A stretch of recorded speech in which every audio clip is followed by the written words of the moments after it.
Fleming against France. Fleming scores! Canada leads in the semi-final. Maybe, just maybe, this is the night for Canada. We've played the 4 minutes. Yes, you can, Canada. Yes, you can. And Canada will change the colour of the medal at Tokyo 2020.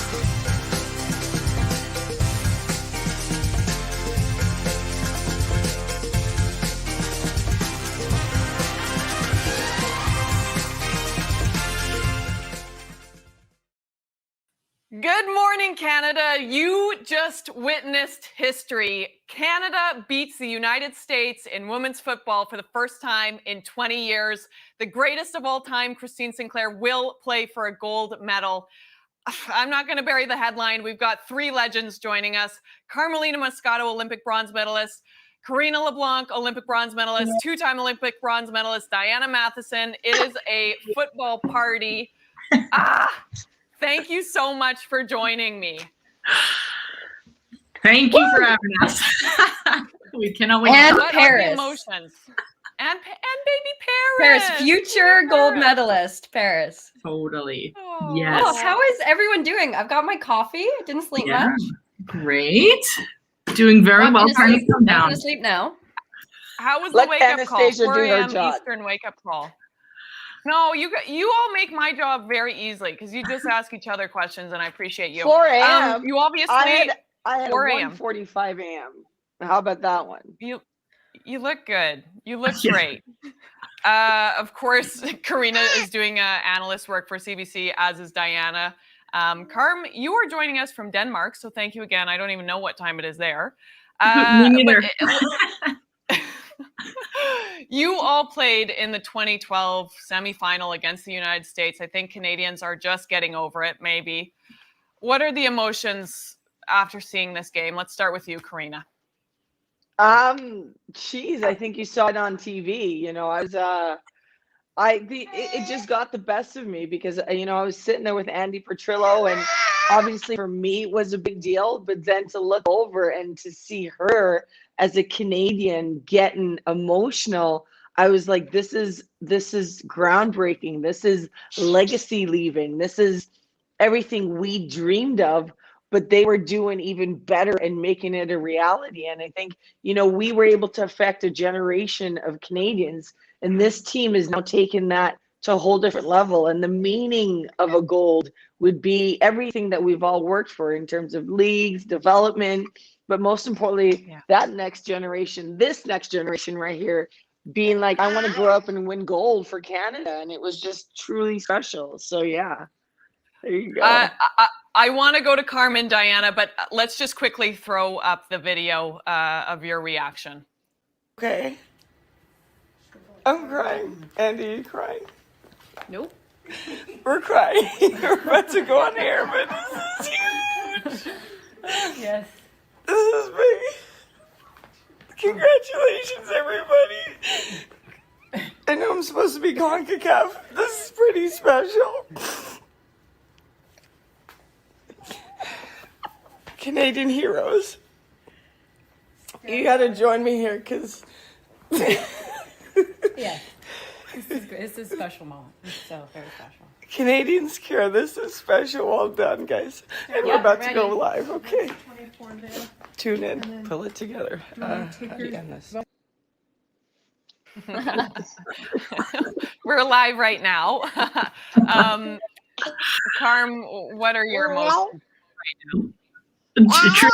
Paris, I'm so excited as well. Honestly, my heart's pumping. Even just seeing your reaction, Karina, just, you know, one of just the sisterhood that we have. Watching you got me emotional earlier. I did see that. And like you said, there's something about this new group that's done everything they needed to do to get to a gold medal, and it's historic, and you can't really put words to it. But all of us seeing those scenes that had changed from the 2012 after the game when we were lying on the pitch, heartbroken, sad, consoling each other. And then today it's just elation, joy, the whole staff coming together. There's something special about this group, and it's just Canadian history, and I'm honored to even be speaking about it. I just feel like, we're very lucky to be experiencing this, and they've definitely gone out and changed the color of the medal. Diana, you just retired, so I can only imagine it's extra emotional for you. How do you feel? Everything happens for a reason, and I'm same as everyone here, same as Canadian fans, everyone especially the fans that have followed this team for years. Like, this game meant something, right? Like, it felt like this moment was coming for a long time, and we always said in the past, oh, this is the time we're going to beat the US. But honestly, going into this match today, it felt different. I don't know if you two felt the same. Like, it felt like it was coming. You could tell in the Brazil game, this group is connected. Yeah. They're flying. All 22 people are contributing. It looks like they're playing for something they believe in. I think they're playing for those older players. I think they're playing for Sink. And like, it's a history. Like, nobody on that field except Sink had ever beat the US before in their careers. I just put it on Twitter. I don't think there's been a summer Canadian team that's gone back to back to back podiums. I don't think that's happened before. And it's this is a team and a group that just keeps breaking records. And like any Canadian, can't wait to see them in the final. How much are these women playing for Christine Sinclair, the greatest of all time? Karina.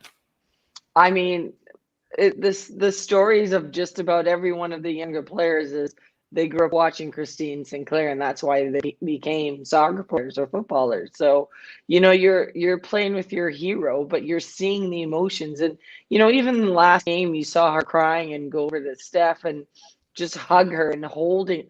I think I have a goosebumps just even talking about it right now, because even if you didn't watch her go through all those things, just her presence alone, being on a team with her, you want to do things for her. And because she's so humble in everything she does, that's what makes you want to like go that extra mile for her, because she had every chance to make it about herself and she never did. And I think that's what she's taught us all. And I know Carmen's going to add to that, but every single one of those players is doing it for Christine Sinclair. But most importantly, they're doing this for the next generation. And she's a legacy leaver on her own. But Carmen, you go ahead. I saw you put your hand up. Want to make sure you get some time to chat right there. I'm always keen. No, it's true what you're saying. I want to just echo what you're saying about Sinclair and Sinky, about her presence, and just sort of you feel as if it's for her because she's never had this moment before. And, that gives you something as a player. You look at some of the players that have risen this tournament, like an Ashley Lawrence, a Quinn, Desiree Scott, the ones that are just playing beyond the expectations, of everybody's in Canada. They're just rising and continuing to rise higher. And Sinky is the heart and soul and the energy behind that rising. And she deserves every single moment. We've always wanted to do this for Sink. And now we get a moment to really give it a good crack against either Sweden or Australia. And I think it's a great matchup coming right up, no matter who it is. The Sweden-Australia game is going on right now. What's the score, just quickly? I'm not even looking. It was 0-0 at halftime. We came on at halftime. Okay. It was 0-0. Yeah. So 0-0? We'll know who Canada plays, either Sweden or Australia, in 50 minutes, let's say. Diana, you have been the largest fan and cheerleader of Jessie Fleming, I think, in the Northern Hemisphere. Why was she the right person to take the PK today? Oh, I think, we were all watching, weren't we? And as soon as there was a penalty call, we were all saying Christine Sinclair has to take this. I'm sure all Canadians were saying that after 2019. I was watching with Rian Wilkinson and we were saying the same thing. We're like, oh, Sink. But I think that, penalties are a mind game, and Sink missed a penalty in the PK shootout, and she would have known that. She would have known the people that made them. And then the goalkeeper that ended up in goal for the US, because Nair went down, was Franch, who is a teammate with Christine in Portland. So sometimes it's harder when you and the goalkeeper know each other so well. It can be a bit trickier to take a PK. And that's just Sink. Like, same in 2019, she trusted her teammate. She put the ball in their hands, and like, you can't go wrong with Jessie Fleming. Jessie Fleming's been waiting for that moment her whole career. I love it. Sorry, our former doctor, Greedy. Kathy Campbell, is just writing right now. So we just have to say hi to Hi, Doc. Kathy Campbell. Hey, Doc. Oh, my God. Huge part of Multiple time 2012. Olympic doctor Oh, herself. Sweden Beth just scored. Sweden just scored. There you Oh, go. Live updates. You know, Canada and Bev has always said you have to beat all the best teams to get to the final. And what's interesting is we've always learned this, that you want to grow throughout the tournament. Sweden peaked at the beginning, and maybe they're the reason to why the Americans were not who we thought they would be throughout the tournament. But Canada has continued to get better. So Yeah. obviously we favor Canada, but I think it's a testament of like what's going to happen. And then obviously Sweden's the best other team I think in the tournament right now. So fitting that you have to beat them to win a gold medal. Let's go there. What does Canada need to do to come home with a W and a gold medal in a few days' time? Carm. Yeah, this is about, I've been saying this the whole time. I'm going to stick consistent to my belief that it is about almost the lineup. I don't think there's going to be too many shocks in the lineup in terms of what's been working. I think the Brazil chemistry was very interesting and maybe looking deeper into why they potentially had one of their best matches in that. But I would say building off of today, that is a strong lineup heading in with momentum, and they're going to have to manage their energy and substitutions, of course. But I love the Leon sub at the end coming in and doing some damage. So I'd keep that. And other than that, yeah, I think it's just going to be a tactical masterclass, to be honest, especially if it is Sweden, especially. That's going to be something I'm going to be dying to dissect and study, because I think it's going to be, soccer at its finest. You know what, Diana? Carm? I'm going to jump in and disagree with you here, because I Always. feel like this Olympics is not, I don't care who starts. I don't care who comes on. I don't care what tactics or formation we're playing. Like, this Olympics has just been teams and athletes going for it. And like, all Canada has to do is, again, one more performance, leave any fear and doubt on the sideline and just have a go, because it's been working for them. And like, this Olympics has been so much fun to watch, honestly, because I think there was so much doubt around it. Obviously, bigger issues, heavy issues, and there's just been such wonderful moments of sport. And I just want to see these athletes let go and compete and just leave no regrets on the field one more time. And I think we got a great shot at a gold. The greatest Olympic moments are not about the technical and tactical. I love Oh, Carm come because on. everyone can see this is how Carm thinks, right? But we all know how I think. And to see D leaning more to my side, I want to give you a big hug. But this is the greatest Olympic moment for these players. They've been working for this all their lives. This is a testament to everything, and I think it's just going to come down to that belief. And that's it. Sweden, technically tactical. And yes, this is Carm's expertise. Or but Australia. it's just, or yes, you're right, Dee. You guys are all writing off Australia. Okay. Yeah. Either way, whatever it is, it's that this team came here for gold. They've wanted it. They understand the impact of it. They know what the bronze medal meant for this country. Every single player there knows, but they know what the gold could mean. And I know Sweden wants to do this. And Carm, I see your finger. And poor Anastasia doesn't even get to do what she wants to do in the show. But no, you're making my night very easy. The most important thing right here, when Diana Matheson scored that goal in the bronze medal match, she put her hand over the heart and went like this. And that's what these women are playing for.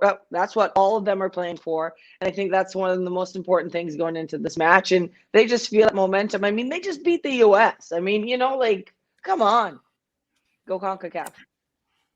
I have to let you go in about 1 minute, but I know that all of you have teammates that are still playing, and I would love just to know what you would say to your teammates prior to kickoff in a few days' time. Let's start with you, Carm.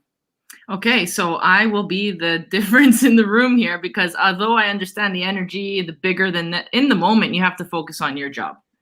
That's what I believe was successful for us in 2012. The story came after we had the epic game with USA in 2012 in the semi. But we had very clear jobs on the pitch. You have to stay focused. Can't get lost in the hype. And I agree with them, but post-Olympics, we can talk story and everything else. But you have to stay focused tactically. That's always going to be my view, and I don't always claim to be right. That's for sure. But You're right most of the time, though. Diana? You know what? I have to think about that, because I've been sending the team voice notes, probably more just for me than for them. I don't think any of them need them, but it's been making me feel connected. So I don't know. I honestly, I don't think they need anything else at this point. I think looking at what they've done the past few games, they're just ready. I'm just excited to watch another one. KK, take it away. I would just tell them that they're exactly where they're meant to be, doing exactly what they're meant to be doing. They already made history. They're legacy leavers. Go and enjoy it. Have fun. Smile as you're doing it. And the country's behind you. You can't lose. They can't lose in that next game because they've already done what no one else has done. But just enjoy it because Canada will be enjoying it with them. Thank you all so much. Karina and Diana in Toronto, of course, and Carm calling in all the way from Denmark. I'm in Tokyo. This is the magic of the internet, the World Wide Web, information highway. I appreciate the three of you so, so much. Historic day for Canadian football. And these women are dreaming because of what you did in 2012, 2016, and the legacy that you've left. So I just appreciate your time. There are two. Can we come crash your show when Ashley Lawrence comes on? Yes. Yes. When's Ashley You coming? can crash the show anytime. We're gonna talk about beach volleyball now. If you want to stay on, you can. I mean, let me just say, no Karma's rules. right. They do need to focus on the process. Like, you just got to give her props. Yeah. But we're also right. We're all right. We're all right in our own way. Right. Beach volleyball. Let's right. go. Spike it home. Beach volleyball. Melissa Humana Paredes and Sarah Pavin are doing big things. They won in straight sets against Spain. We have a little highlight reel, and then we're going to connect with Claire Hanna, our resident beach volleyball expert. Roll the tape, Soph. Let's go.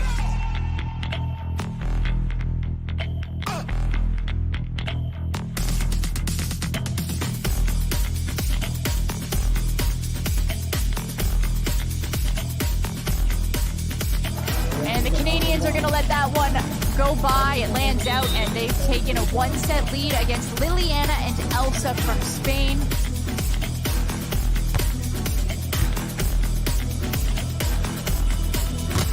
Liliana going cross court, and Sarah Pavin dropping her right hand, or her left hand rather, and blocking. Sarah just takes her eye off the ball, looks at the attacker, sees that she was going cross court, just reaches over with that left at the last second.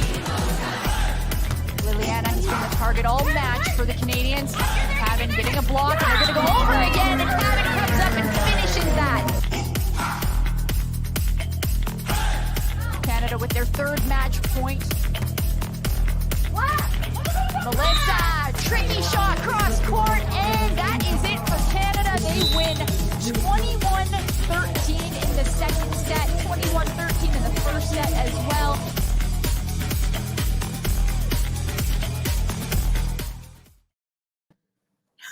Hey! Thank you so much for joining me. I appreciate your time. Listen, I'm just going to start off. I want to remind everyone, you called Sarah and Melissa sweet and spicy. That's our affectionate term now.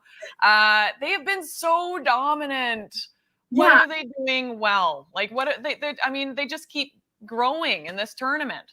I know, and we were talking about this last night, and it's funny, Mark just stepped out of the booth for the first time ever. He never leaves the booth, but they, you know what, the scores in this round of 16, 21-13, 21-13, they have one focus, Anastasia, and that's to get this gold medal. And I know they're not thinking ahead that much, but it's like they didn't celebrate so much after that win. And I was texting with my dad, actually. He's like, why weren't they really pumped? I'm like, because that's not the game they really want to win.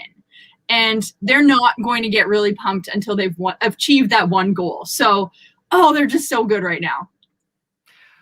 Melissa is all over the court. I mean, her digs, it's like a water bug. I don't know how you move so quickly. What is she doing that is so strong? Well, I think what she does is she visualizes the hitter, and you have to wait in beach volleyball to the very last second on defense because you're watching the hitter. You're not watching the ball. I think that's what a lot of amateur athletes do. You know, you just kind of watch the ball pop around and then you react. Like, oh, who? Yeah.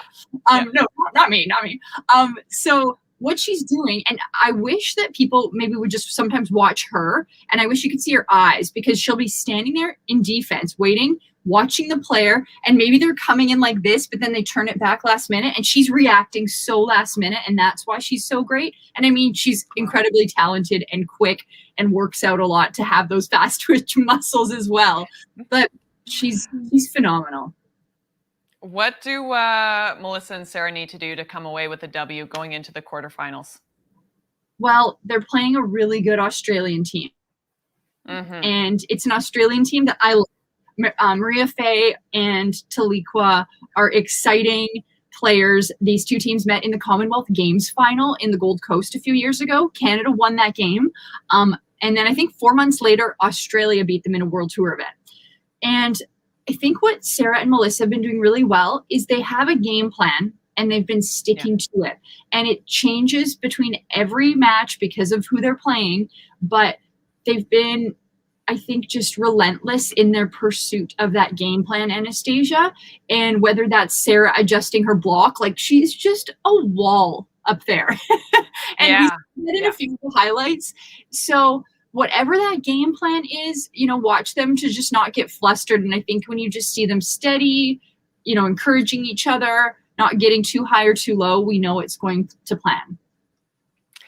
It is such a pleasure to always see your face and always have you on this show. I'd love to we need to just have regular check-ins because, again, Melissa and Sarah on fire.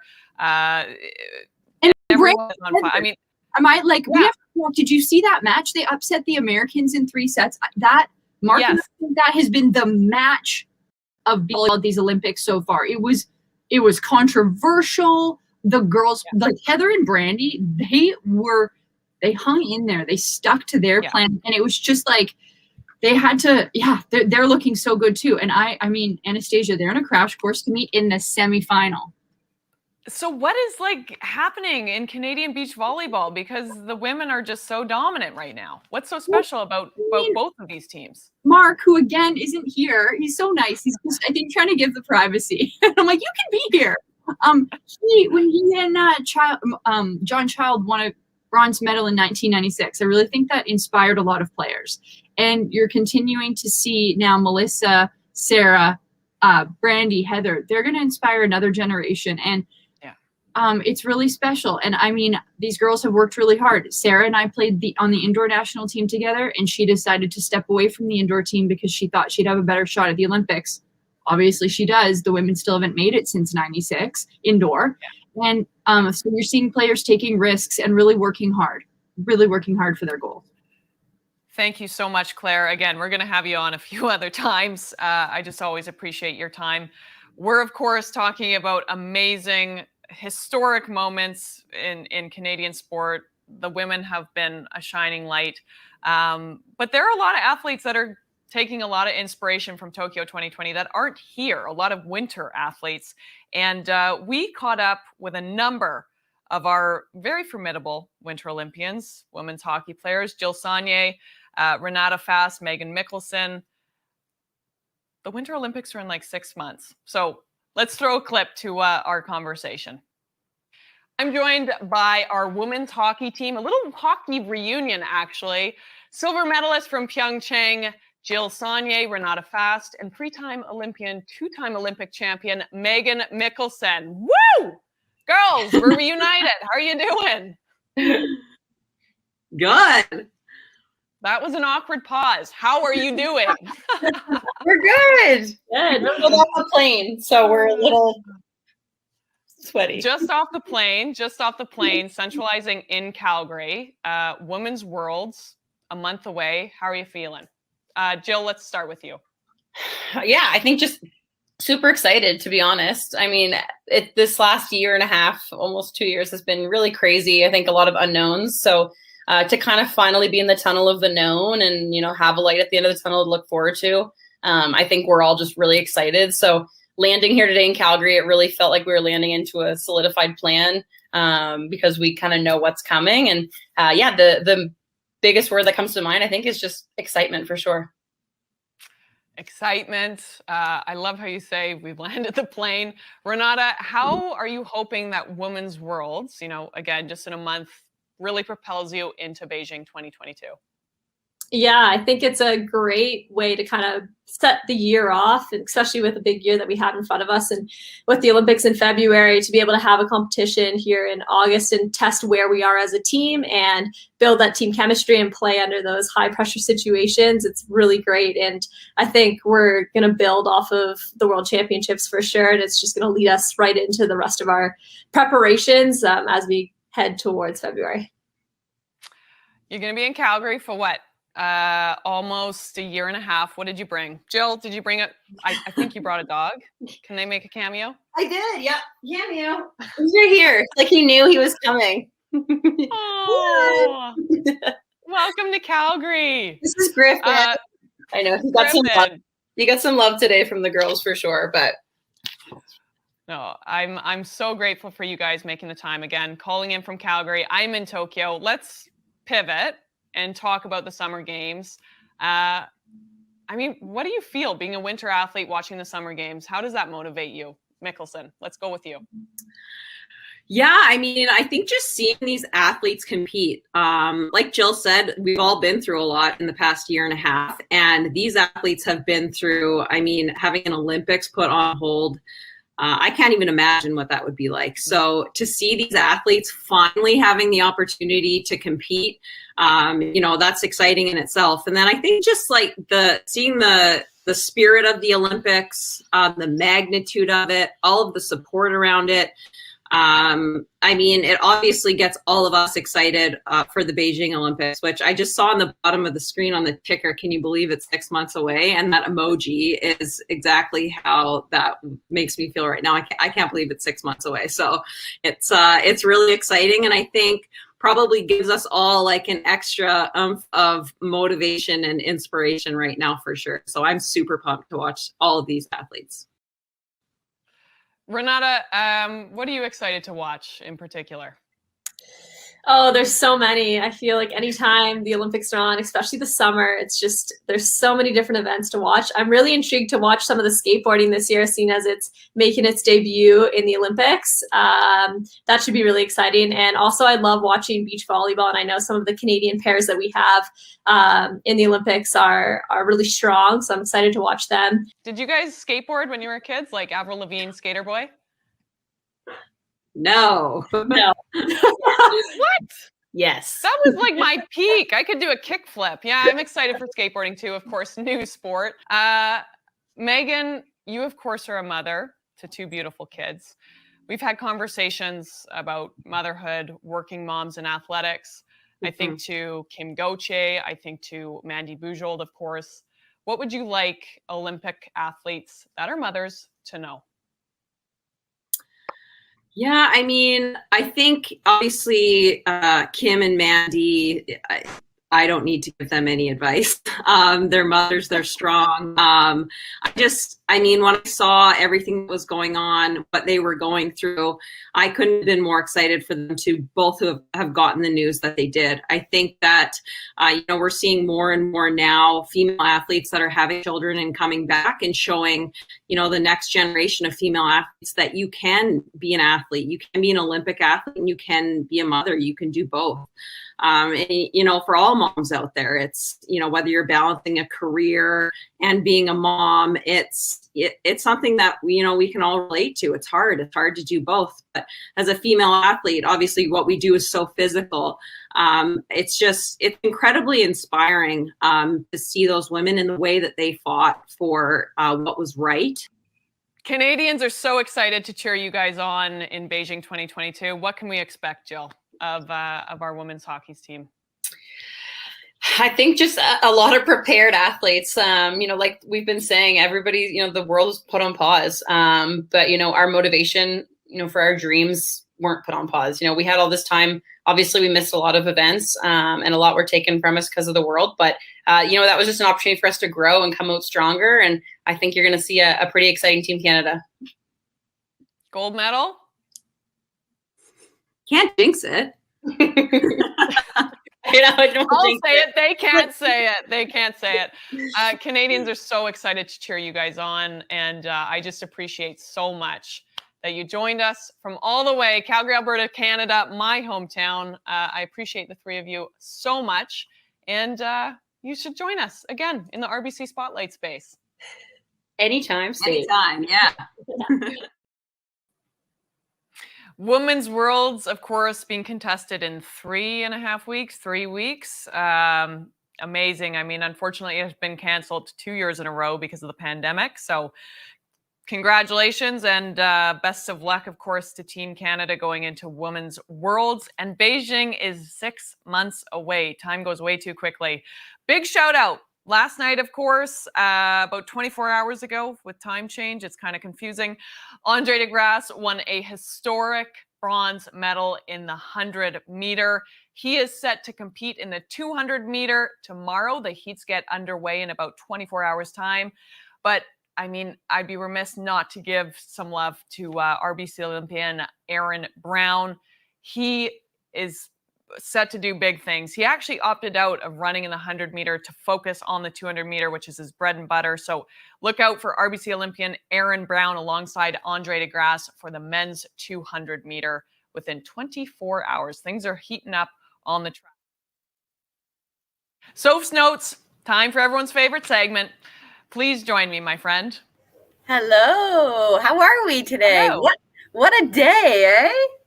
I know. And I can see, I'm like, oh, this is going to be our longest episode, but I'm not even mad because we've had legends on this show. What an amazing conversation. Exactly. And you don't rush legends, right? You just No. let them go.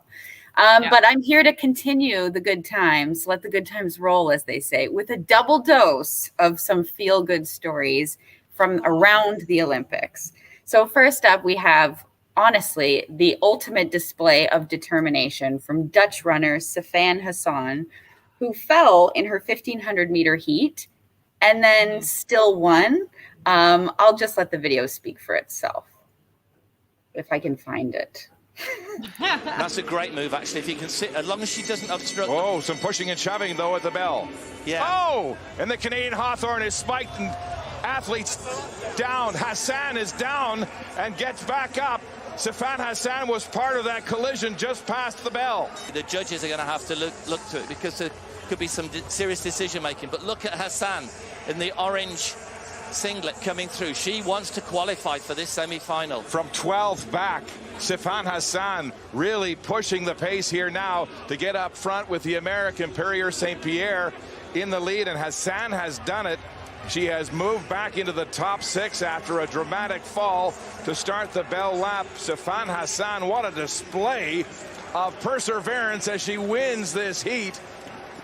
And there's another shot there as Hawthorn got caught up along the inside of the curb, and then down went Hassan hard to the track. Hassan picking herself off the track. And I can barely walk between where the bus drops us off and where we work. I can't imagine turning on the jets like that in a race like that. Just to make her time was still 4:05. I mean, to put that in perspective, right? That's 1500 meters, a little bit smaller than a mile, but think about how amazing it was when they broke the 4-minute mile. That's unbelievable to come back after a fall like that. And in this heat, incredible athlete. Then next up, we have, I'm sure people have seen this and heard this story, but it's incredible. 2 of the top men's high jumpers last night in Tokyo were just neck and neck the entire time. And they asked them, do you guys just want to share the gold medal? And it is truly a beautiful display of sportsmanship. So here it is. Wait. Yes, it's the time. We can continue with the jump off. Can we have 2 gold? It's possible. It depends if you decide. If you both decide on the champion.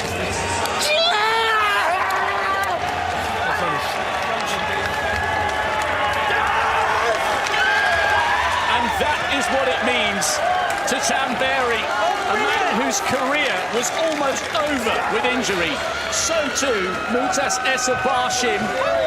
He's charismatic, he's a huge personality, and they will both taste gold in Tokyo. This is an absolutely insane night in the stadium. I hope you're enjoying these images. If you ever question what athletics means to people, watch this. Tears of relief, tears of joy, tears of absolute delight. That's what it means to become an Olympic champion.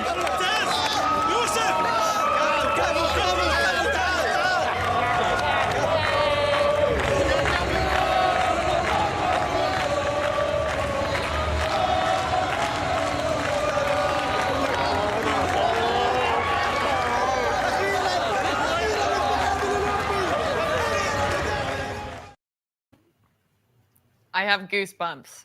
That right there is the Olympic spirit, and it's so great to see after the crazy year and a half that we've all had. So awesome. Just that's why I'm wearing a jacket, because it keeps giving me goosebumps. Sports. Oh. Sports. Nothing better.